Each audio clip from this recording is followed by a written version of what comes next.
صلی اللہ علیہ وسلم نے ارشاد فرمایا، جس عورت کا انتقال اس حالت میں ہو کہ اس کا شوہر اس سے راضی ہو وہ جنت میں جائے گی۔ حضور اقدس صلی اللہ علیہ وسلم نے ارشاد فرمایا، جس عورت کا انتقال اس حالت میں ہو کہ اس کا شوہر اس سے راضی ہو وہ جنت میں جائے گی۔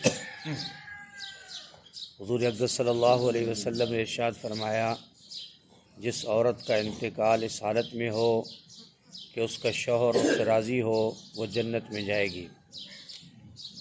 دوسری حدیث مبارکہ ہے، حضور اقدس صلی اللہ علیہ وسلم نے ارشاد فرمایا، تمہارا شوہر تمہاری جنت اور جہنم ہے، یعنی اطاعت کرو تو جنت ورنہ جہنم کا سبب ہے۔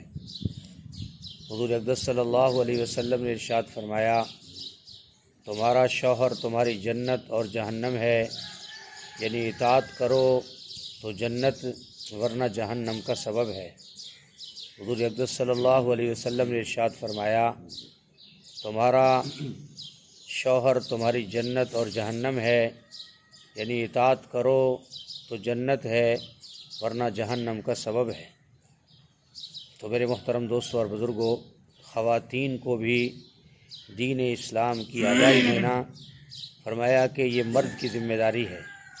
وہ مرد چاہے باپ کی حیثیت میں ہو، بھائی کی حیثیت میں ہو، خامد کی حیثیت میں ہو، اس کی تربیت کرنا اور اس کو دین کے بارے میں اس کو تعلیم و تربیت دینا، یہ مرد کی ذمہ داری میں شامل ہے۔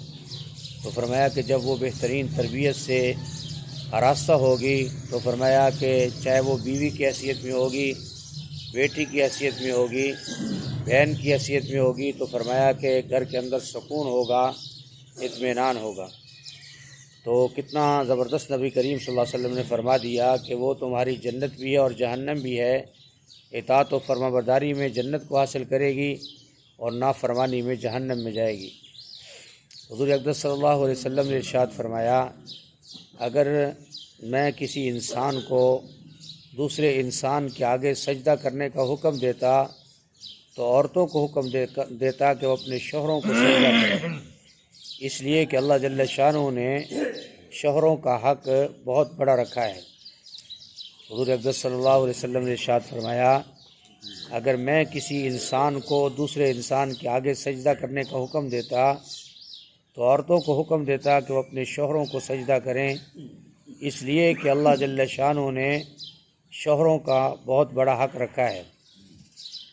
نبی کریم صلی اللہ علیہ وسلم نے ارشاد فرمایا، اگر میں کسی انسان کو دوسرے انسان کے آگے سجدہ کرنے کا حکم دیتا تو عورتوں کو حکم دیتا کہ وہ اپنے شوہروں کو سجدہ کریں، اس لیے کہ اللہ جل شانہ نے شوہروں کا بڑا حق رکھا ہے۔ اس حدیث مبارکہ میں بھی بڑی اہمیت آ گئی کہ عورت کو اپنے خامد کے حق کو پہچاننا، اس کی اطاعت کرنا، اس کی خدمت کرنا، یہ اسی کے لیے فرمایا ہے۔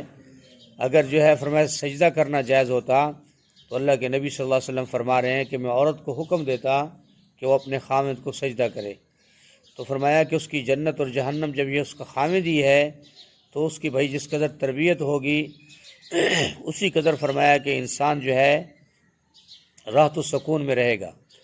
حضور صلی اللہ علیہ وسلم نے ارشاد فرمایا، عورت اللہ کا حق ادا نہیں کر سکتی تا وقت کہ وہ اپنے شوہر کا حق ادا نہ کرے۔ حضور صلی اللہ علیہ وسلم نے ارشاد فرمایا کہ عورت اللہ کا حق ادا نہیں کر سکتی تا وقت کہ وہ اپنے شوہر کا حق ادا نہ کرے، یعنی شوہر کا حق ادا کرنا گویا کہ اللہ کا حق ادا کرنا ہے۔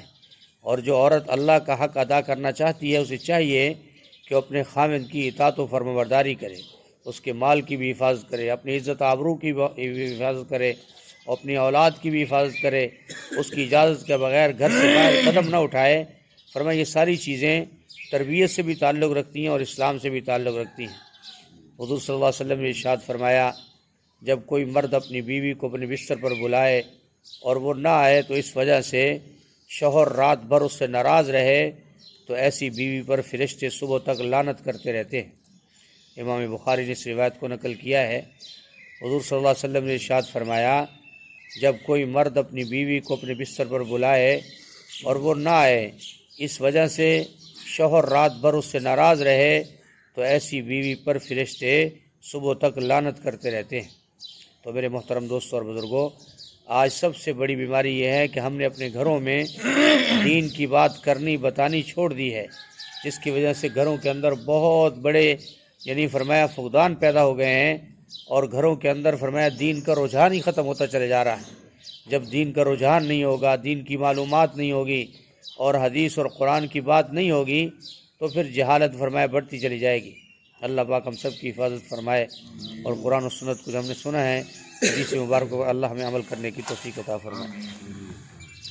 الحمدللہ رب العالمین والعاقبۃ للمتقین والصلاۃ والسلام علی سید الانبیاء والمرسلین۔ اللہم انک عفو کریم تحب العفو فاعف عنا یا کریم۔ اللہم احسن عاقبتنا فی الامور کلہا واجرنا من خزی الدنیا وعذاب الآخرہ۔ اللہم اکفنا بما شئت، اللہم انا نجعلک فی نورہم ونعوذ بک من شرورہم۔ اللہم انی اسألک الہدی والتقی والعفاف والغنی، لا الہ الا انت سبحانک انی کنت من الظالمین۔ وافوض امری اللہ ان اللہ بصیر بالعباد۔ اللہم انت السلام ومنک السلام، تبارکت ربنا وتعالیت یا ذا